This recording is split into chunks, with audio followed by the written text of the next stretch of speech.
Hello and welcome to the Total Mental Performance Podcast, the one and only mindset podcast dedicated to helping fitness entrepreneurs and coaches master their mindset, giving you insider access to industry leaders around their psychology, their campfire stories, and the mindset required to be successful in this business. I'm your host, Kieran O'Neill, mental performance coach and founder of Total Mental Performance, the world's fastest growing specialist mindset service dedicated to the fitness industry. So without further ado, let's lean in and listen. Yes, team, another week, another Total Mental Performance podcast. Thank you so much for joining us. Today, I have TMP Academy legend, Chris Wright. Chris joined from the very beginning and he showed a real solid leadership in that group of coaches that we have within our academy. He is the founder of FitLab and he's a former competitive bodybuilder. Chris, mate, thank you so much for jumping on. Mate, it is an absolute pleasure. You've had some amazing coaches on here, so it's great to join them. 100%, mate, 100%. Well, run us through, how did you get into coaching?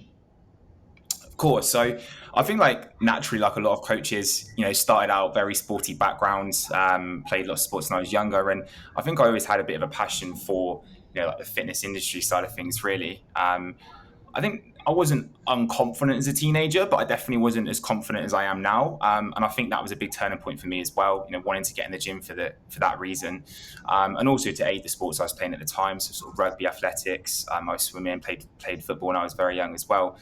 So I got in the gym at 16 and from there really just became obsessed with the process, just enjoyed it, saw the changes it was having to me and the effect it was having on my life, started to get more attention from other people. My friends started seeing, and of course the performance aspect as well. Rugby and stuff like that started to improve, and from there really just decided to go into it as a career. I still remember when I was 16 years old, I actually got my first gym membership, and I lived in Cheltenham. That's where I grew up, and I used to go up the racecourse every single day on my bike to the gym, and I was just so committed to it. Even if it was pissing down with rain, I'd get home from school, sling my school bag down, and I had an off-peak membership at the time anyway, so I'd make sure I had to be there before 4 p.m. and cycling up that hill every day, getting to fitness first Cheltenham, and I just loved it. I really grew passion from that, got obsessed with the process, and from there just naturally kind of carried on. Did that whilst I was a teen, and then from there decided to go to uni and study, and I did sports science at uni, and again really sort of amplified my knowledge a little bit more. Then that's where I got into the personal training side of things. So I did a personal training course whilst I was at uni. It was almost like a little bit of an add-on. And then from there, got my first job as a PT, which was at David Lloyd at the time. Kind of went through that and enjoyed that a lot. Actually, a lot of people probably don't know this about me, but got fired from my job at David Lloyd. I've been fired from 2 jobs in my life now. Once for dropping a glass bottle on poolside as a lifeguard, which is definitely not something I would recommend. And this time with David Lloyd as well, it wasn't for particularly bad reason, but didn't do a pool test. She hit the fan a little bit, got fired. And then from there, it's when I went into self-employment as a personal trainer, went to Pure Gym, built up a career there, really enjoyed it. And then after that, obviously we hit our first lockdown in 2020. And then that was a very pivotal point for me. Was really enjoying the coaching, but my income just, completely slashed because I didn't really get any grant or anything from the government. That's when I went all in for the online coaching, got my first mentor, really started to build the platform on that. And again, I just got obsessed with it. I kind of found my passion. I found, I guess, my purpose, and built. And then from there, just naturally, it's grown and grown and grown. Joined the OTE, which is obviously how I met you. And it's just kind of escalated, to be honest, mate. And, launched FitLab a year ago, and with the rest is history. So yeah, it's been amazing. Love that. And just share where you're at today with FitLab. Yeah, so I'm very happy where we're at right now. So we've got around sort of just over 80 clients in the business, which is good. I've got my first coach on board, who's absolutely smashing it. Got kind of various people in the team now, from sort of ranging from copywriters, content creation team, kind of things like that. And just so happy to be having such a good impact now and really living, my passion and my purpose towards FitLab coaching now. And we're just constantly looking to expand and I guess just have an impact on more and more people, really. So to be honest, I couldn't be happier with the journey so far.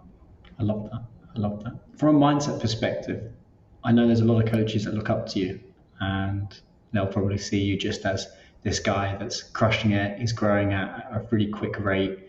He's taking on board staff members now. He's in incredible shape. He looks at all of that, and they must think, nah, Chris can't have struggled with mindset.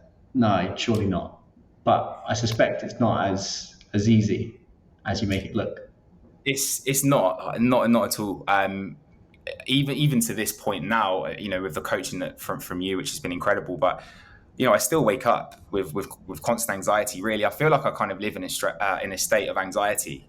But it's that I've really learned to deal with it now, and I know, how to get through the kind of stress and stuff that we have of running a business. A big quote for me actually that stands out from you is when you mentioned about fear being like fire. So if it's something we use well, it can be one of the most powerful things we've got. But if it gets out of hand, it's destructive. So I think I always keep that in the back of my mind and make sure that my mindset is just as strong as my body, which is something that I think is so important that a lot of people probably don't get.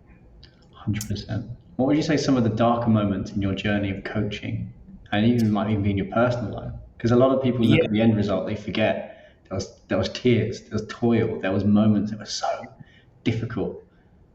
Yeah, I guess it's been a lot of bumps along the journey. I think probably one of the ones that stands out for me is when I competed. So I've done one competition, and I can honestly say it will be my last one. And that's not because I've got nothing against bodybuilding, but it was a point really for me where I was coaching at the time. It was actually when I just got fired from my job at David Lloyd. So that on top was, escalating things a little bit.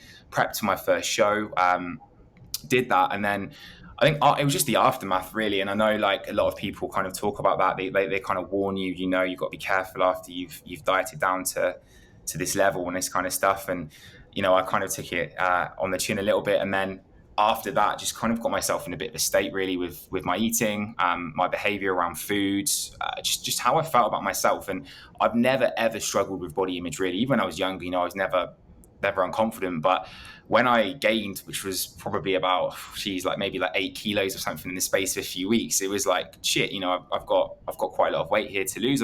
No one would look at me from the outside world and be like, this guy's out of shape. But I think me personally, I struggled with my body image a little bit at that time. I was still face-to-face training. So, I was going in the gym, I was seeing people, and I remember a few of my clients would be like, wow, your face is blown up a little bit. And all these kind of comments and stuff, they kind of did get to me. And that was difficult as a coach. I've always strived myself on someone that's always in shape, and I want to set a good example.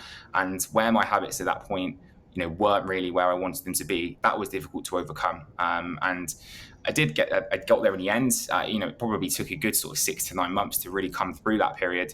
And then that's when the first lockdown hit, and I just channeled all my energy, all my focus into online, kind of got through the problems I was facing. And from there, I would say I haven't struggled as much, with the mindset side of things. There's always been a few bits, but I think, since joining the academy, it's kind of just gone from being okay to really like having a bulletproof mindset that I feel like now I can really deal with most problems that I face. It was interesting because you brought up the bodybuilding stuff during an eating disorder work masterclass. We brought in our very own Dr. Kate Blackford to talk about eating disorders, what are they, and coaching considerations. So if you're coaching clients, things that you need to be aware of. You had a big realization in that one. 100%. Yeah, 100%. I think for me now, I'm almost glad that I did go through that. I look back now and I'm like, I don't know whether I had an eating disorder or not. It's not something that, doesn't really matter, to be honest. I know how I felt. And for me now, I'm so focused on the client's journey. It's such a big thing for me. I'm not just about getting someone shredded and then not, taking care of them after. So very much focused now on this is the journey, this is the steps that you need to take after the journey to stay in shape for life.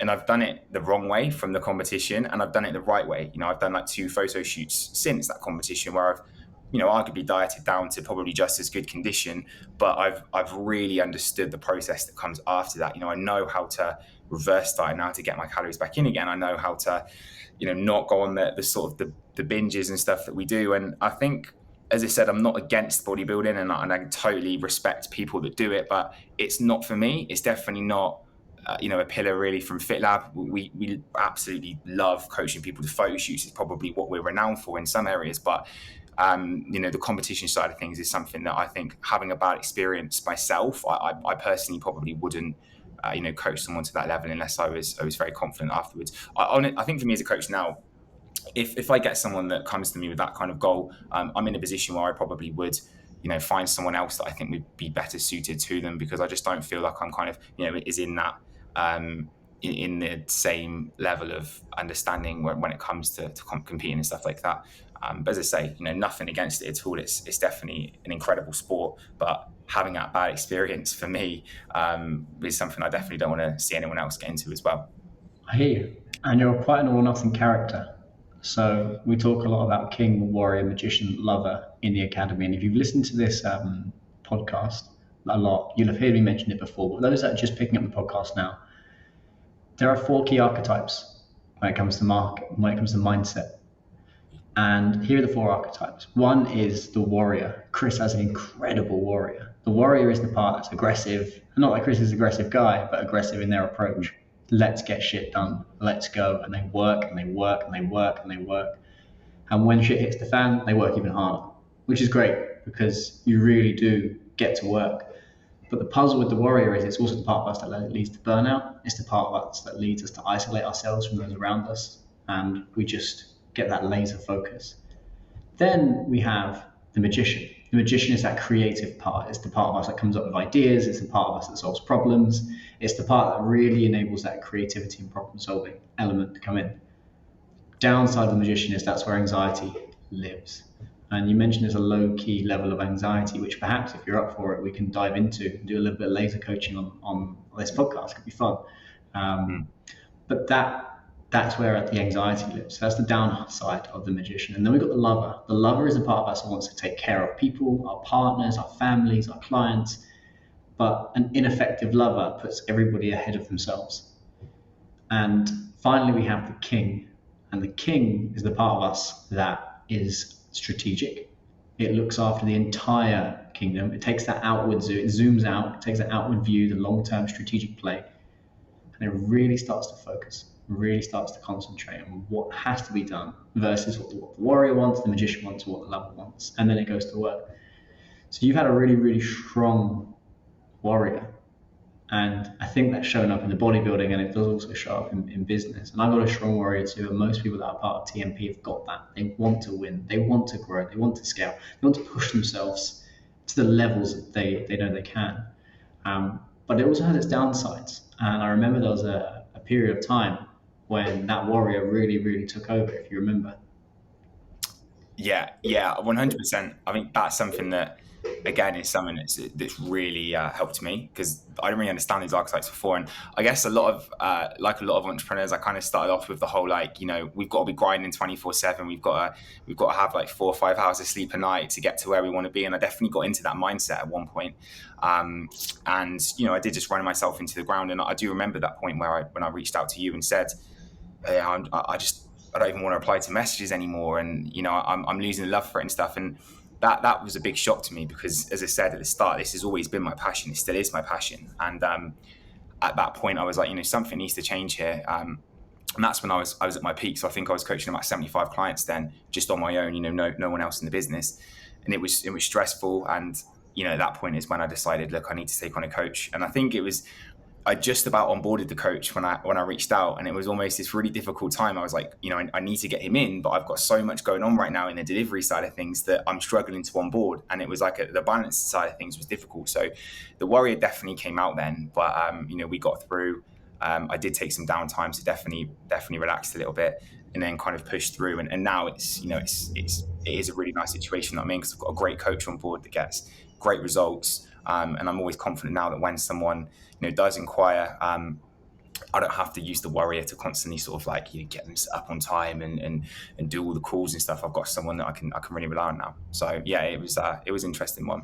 That's it. What would you say you learned from that experience that really helped? I think. Sorry, carry on, Kieran. Oh, what did you learn that really helped you reprocess that? In terms of what the kind of stuff that you taught. A bit of both. So that experience, because there's going to be coaches that are listening to this that are taking on board their first coach. And on top of that, I've got lots of clients coming in, and they're going to be thinking, oh my God, I'm overwhelmed and stressed. So what did you learn from the experience? And then also, what did you take away from the academy that helped? Of course, yeah. I think you've got to just you've got to know your limits. Really, I think if you're a good coach and you're passionate, you're going to want to help as many people as you can. Like you're constantly going to want to take on more and more and more and more. Even if you're not in it for the money side of things, like you just want to help people, and that's a really good trait to have.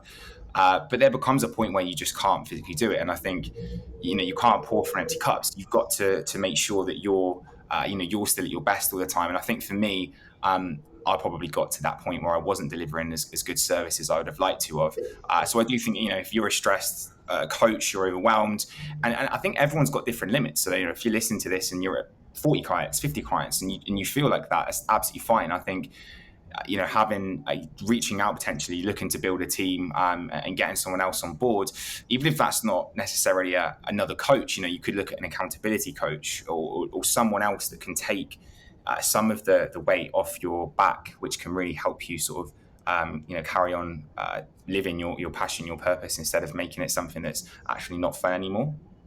So what you're talking about there is production capacity. Yeah. Everyone has a different production capacity. And it's not about what somebody else can do. It's not about what friends or other coaches in the industry are doing. It's about what you can do. And it's about the pace at which you can travel at. It's so easy to compare and get caught up. Yeah, but they've got this many clients. They don't seem stressed, or they've got this, or they've got that. But really, once you learn this is my production capacity, this is what I'm good for, and past this point is where I'm going to have a bad time.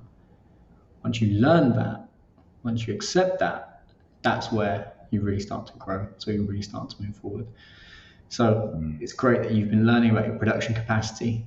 Here are some of the things I think coaches need to think about in terms of production capacity. One is how many clients can you coach? Not how many can you coach and then drop all your other responsibilities, because as a fitness entrepreneur, it doesn't work like that. You can't just only coach. So how many clients can you coach? How much content can you get done? And how can you continue to work on the business whilst being in the business? 100%. Yeah. Is that a question you're asking me, or just a point you're making in general? I went quiet because I could tell that was something you wanted to share. Yeah. No. I think for me now, like you say, like I really want to grow as a business, and I guess I know my limits now. Personally, I probably wouldn't want to be coaching too many more than 50 clients. I'm just over that at the moment, but naturally, with Dan on board, we're starting to kind of even things out a little bit. But yeah, this is the key thing. I want to still be, creating content, obviously having downtime, and kind of like making sure that I'm spinning all the other plates in to build a business. So I think it's just understanding those things and bringing people on that can help you. I've also got a virtual assistant now as well. Really, really good. She's helping me with obviously the kind of direct messages side of things, a few things in terms of the delivery and touch points. Again, like massive kind of weight off my shoulders. So I think it's just knowing when you're kind of at your limits and really kind of looking to try and do something about it almost. I do think there's an element sometimes of pushing past that and understanding and feeling what it's like to be overworked. I think you've sometimes got to be in the trenches a little bit to actually understand that enough is enough now, and you need to do something about it. So I'm kind of glad that I did push up to high numbers, felt that the pinch of everything was working hard 7 days a week. Girlfriend probably started to hate me a little bit, but I'm almost glad that I got to that point and put the effort in, because I knew that something needed to kind of change. And that's when I started to look at bringing on more people and really building a business instead of just a sort of one-man band, which I've always kind of been really. 100%. And you have to go to your limits to know where they are, because otherwise you're always playing with yourselves. And then you restructure, you regrow, and once you understand your production capacity, that's where you can hit consistency, and you keep moving forward and going and going and going, which is exciting. So if you're up for it, I'd love to chat about the low-level anxiety, because there's only so much that you can really achieve in a group setting. Because in a group setting, you're receiving a lot of information, you're asking questions, there's back and forth, but sometimes this stuff creeps up. And if you're up for it, I'd love to do some laser coaching and just share some insights that could help. And if there's anything that comes up, mate, that you don't want to share, more than happy to cut that out of the podcast. But if you're up for it, it could be fun. Yeah, no, I'm open. I've I've got nothing to hide really. I think for me, like it's just anxiety as a business owner with, like, am I going to lose clients? Like, is this is going to fall apart at some point? I still think that to this day. I'm like, at some point I'm going to crumble and this is all going to kind of fall to shit. And the reality is that never happens, but it's something that I've kind of never been able to fully shift, if I'm honest. And I still do think sometimes I do get quite caught into the figures, and sometimes we can't constantly look at things month to month and get too obsessed with the numbers, and it's something that I'm still working on to try and develop, to come away from it. But as I say, like it's something that I'm definitely learning to deal with better now. But I think I remember listening to a podcast before, and it really stood out to me. Some guy mentioned that if you're a business owner, you need to be prepared to be punched in the face every day or something like that. And it kind of just made me think, like, actually, this is kind of true, really. Like, constantly you're going to be in battles with people that have got problems. And I think, like, the more clients you've got, the more issues you face, really. So, it's kind of along those lines that I've struggled a little bit. Excellent. And every high-performing coach that's driven experiences that fear of failure, that, oh my God, what if this goes wrong, getting caught up in the numbers. But you do need to get to a place where you look at that and it's almost like you're just looking at data.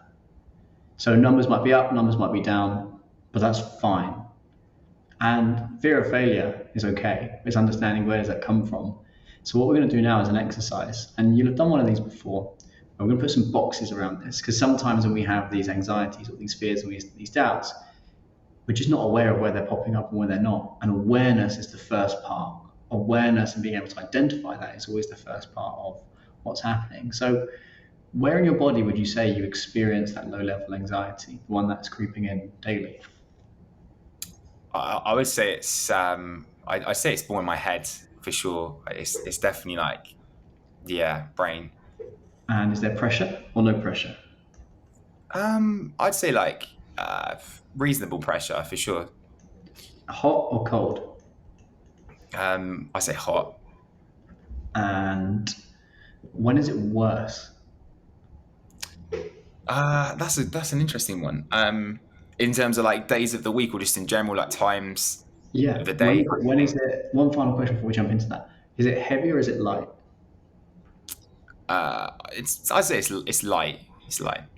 So what we're doing there, for everybody that's listening, is we're putting boxes around this. Because sometimes we have these feelings, we're so unaware, we don't know what's happening, but we know that in Chris's head, he's got reasonable pressure, it's hot, and it's light.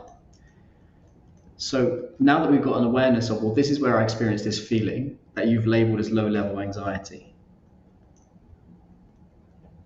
Now we can put boxes around it. Now you become a lot more aware of it, because you know, okay, well, actually, it's this feeling. And when that feeling comes up again, instead of it just slowly creeping up on you, you'd be like, it's back again.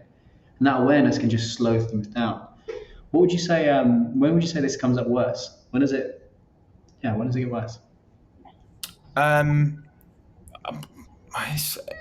It's probably, I guess, like sort of afternoon, evening time. I struggle to switch off often, and I've got these things on my mind, and that's something that I've improved on a lot. Like we've set boundaries and stuff with the phone. I've invested in a work phone now, so I've got two different phones I can use.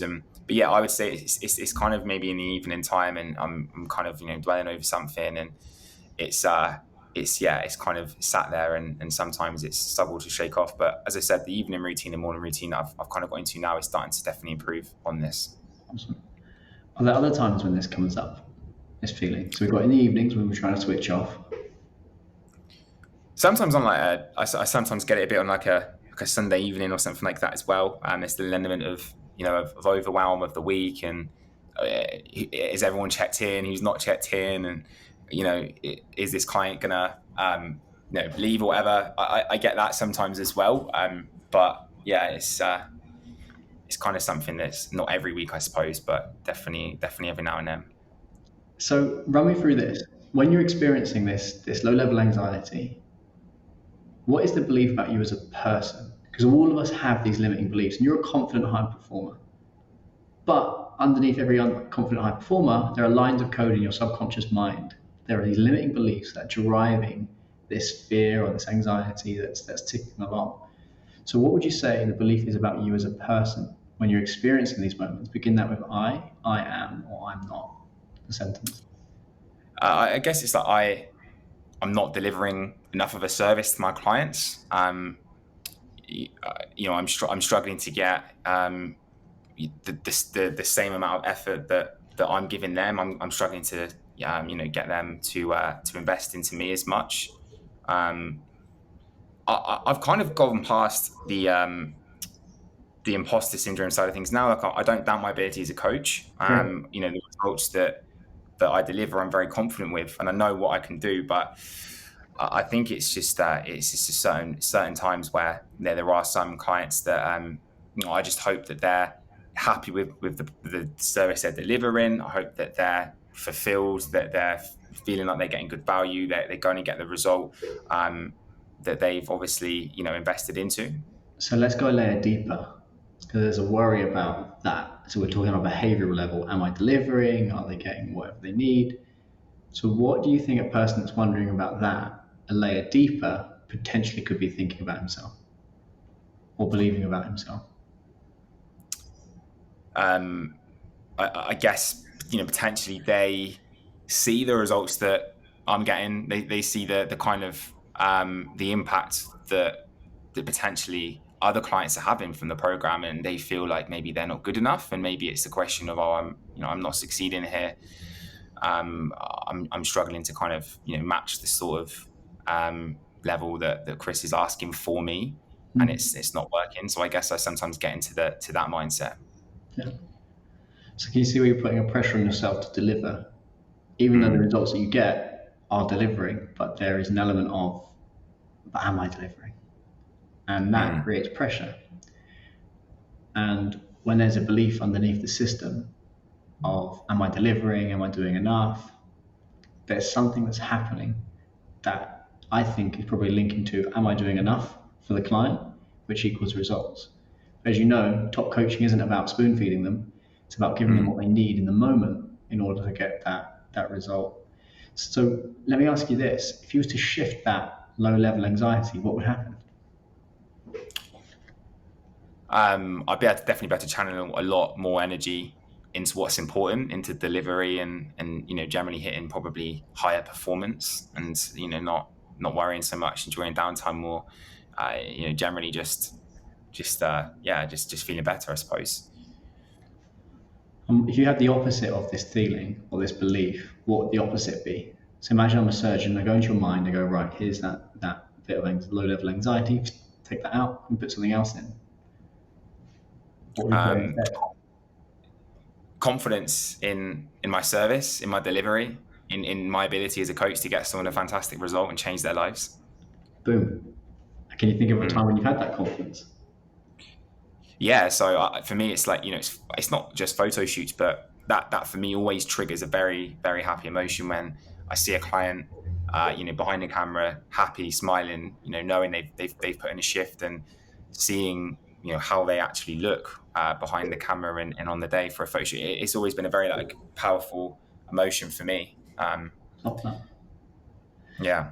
So what we're doing there is we're identifying what is the limiting belief and what's the limiting emotion, and then we're also replacing that. We're making Chris's mind aware of the opposite of that. So think about that photo shoot feeling, that confidence. I believe in myself as a coach is the belief that you've already identified. I believe in myself as a coach. I back my delivery. I back my team. Where in your body do you feel that? That's definitely in the heart, that one. And is it heavy or light? That's heavy. And is there pressure? Yeah. Is it hot or cold? Hot. Excellent. So the exercise we've just done there is we've helped Chris identify, well, what is that emotion? If you're listening to this back, have a think about it. If you resonate with that emotion, just start to write the answers to these questions down. We've been able to understand, well, where does he feel that limiting belief in that emotion in his body? When is it worse? When is it coming up? And then we've also identified shifting that and being able to get to that layer deeper and having that confidence.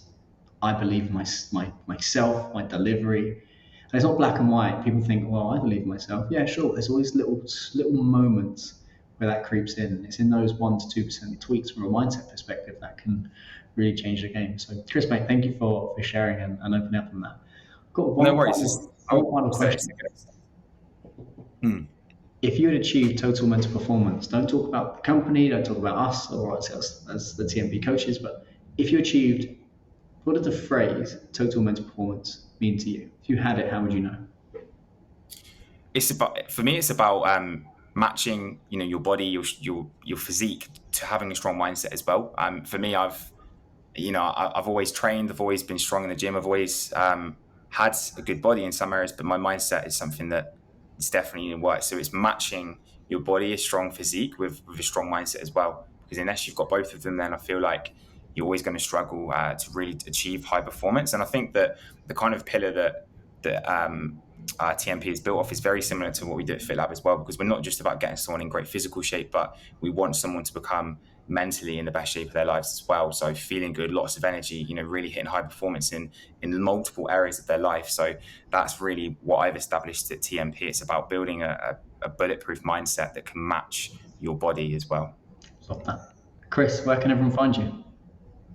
Instagram's probably the best place for me. So Chris Wright PT is my Instagram handle. I'm not really a massive Facebook person, but my Facebook page is the same as well. So you can go and check me out on there too. Wonderful. Guys, drop us some love. Give us some feedback on the pod. Chris, mate, it's been a pleasure having you in the academy. It's been a pleasure having you on the pod. And go give him a follow. He's a top bloke, really, really good guy and a high performer. And I'm just excited to see his journey as he continues to grow and scale. Chris, mate, thank you so much.